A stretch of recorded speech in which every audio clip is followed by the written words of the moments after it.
Так, окей, ну поехали. Я делаю в две вот такие чашки квадратные.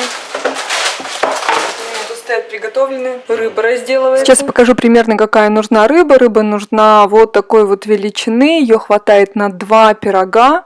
Это так, чтобы вам сориентироваться. Дальше нужно подготовить лук. На 2 пирога нужно 2 луковицы, соответственно, 1 пирог нужна 1 луковица. Такая простая математика.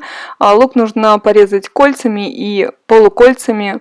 И эти полукольца отделить друг от друга очень тщательно. Лук обеспечивает сочность этого пирога, поэтому лук не нужно жалеть. В то же самое время, если его много, это тоже мешает, перебивает вкус рыбы. Дальше мы берем дрожжевое тесто. Я не буду рассказывать, как делать дрожжевое тесто. Это обычное дрожжевое тесто, которое используется на пирожки.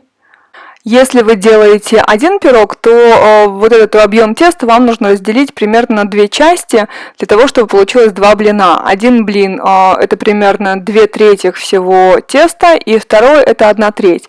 То есть один будет выкладываться на дно и на бортики, а второй это крышка.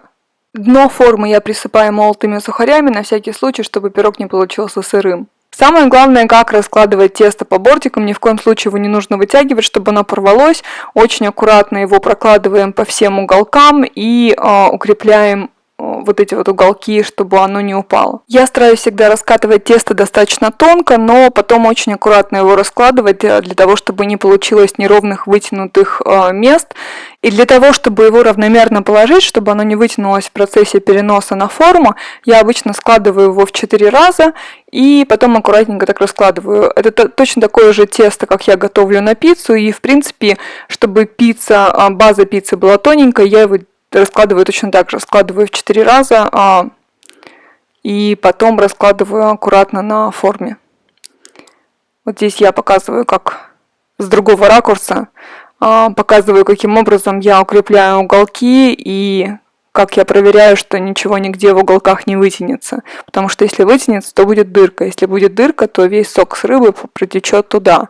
А у нас должна быть полная такая герметичная форма. Дальше нужно обрезать все лишнее по краям. Обрезаем примерно на 1 см ниже бортика, для того, чтобы потом иметь возможность закрыть это все. Я сейчас покажу с одного ракурса и потом с другого. Тут, в принципе, аккуратность не нужна. Я потом эти обрезки, которые получаются, я их добавляю к крышке.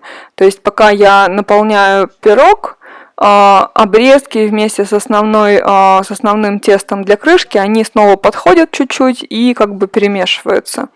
Вот, потом я это все беру и делаю из них крышечку. Вообще мне в этот момент очень нравится приготовление домашней еды, что ты для домашней еды всегда берешь самые, по крайней мере я всегда выбираю самые лучшие ингредиенты, самые полезные, самые вкусные. А когда ты приходишь в ресторан, то в принципе нельзя быть уверенным, что там добавляются самые лучшие ингредиенты, потому что все равно же их никто не заметит. Дальше мы насыпаем те же самые молотые сухарики. Они обеспечивают, когда они с двух сторон от теста, они обеспечивают ему такую хрусткость, то есть такое впечатление корочки, даже несмотря на то, что там будет спускаться сок от рыбы. Дальше я выкладываю лук.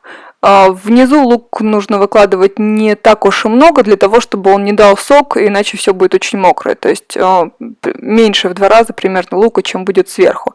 Дальше я посыпаю это все полуприготовленным рисом. Вообще, когда бабушка его делала, она, естественно, рис готовила в начале.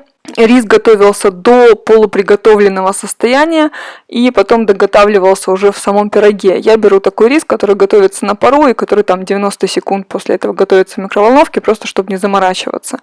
Достаю и растираю его руками на отдельные рисинки. Теперь, когда у нас основной подготовительный этап закончен, нам нужно выложить рыбу. У меня получилось так очень удобно, что Лёша мне всегда готовит рыбу, и она готовится вот такими вот кусочками, то есть когда вы режете рыбу на вот такие вот чурбанчики, чурочки, их еще нужно пополам разделить и вытащить из них все косточки. Это рыба-лосось. Но я хочу сказать, что вообще-то в Сибири лосося не было там, где мы жили, и там использовалась другая рыба, часто самая разная для таких пирогов, поэтому я думаю, что не будем тут говорить о том, что нет лосося. В принципе, может использоваться самая разная рыба для этого пирога. Вот таким образом плотненько выкладываем рыбу. Я очень люблю, чтобы рыбы было много, чтобы она была так плотно. Насколько я помню, бабушка делала ее пореже, намного реже. И компенсировал это большим количеством риса и большим количеством лука. Потом сверху нужно обязательно посолить, не забыть. Не делайте такую ошибку, как я постоянно делаю. Я постоянно все забываю солить. Как вы уже увидели, здесь уже нужно закрыть вторым слоем лука и щедрым слоем риса. И теперь мы делаем крышку. Поскольку я делаю 2 пирога, я делю тесто на 2 части, на 2 крышки. Крышку я тоже люблю раскатывать очень тонко. Если вы не любите много корочки по краям, вы можете точно так же обрезать лишнее. Я, в принципе, не обрезаю, потому что там и так достаточно. Я закручиваю такие валики со всех сторон. Посередине тесто поднимается, а по краям оно остается вот таким вот подрумяненным. Поэтому пирог приобретает свой такой красивый законченный вид. Ну и потом у нас есть любители корочки. Отправляем все в духовку.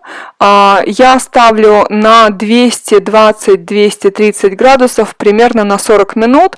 И потом смотрю и еще немного добавляю до румяной корочки, может быть, минут 10. Осторожно вытряхиваем его из формы. Можно предварительно проверить ножом края, чтобы они не прилипли. Обычно не прилипают.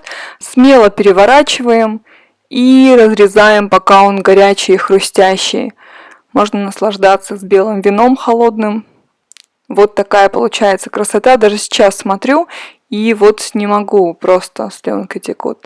Эту безумную вкусноту можно хранить в холодильнике 2-3 дня и есть как холодным, так и горячим.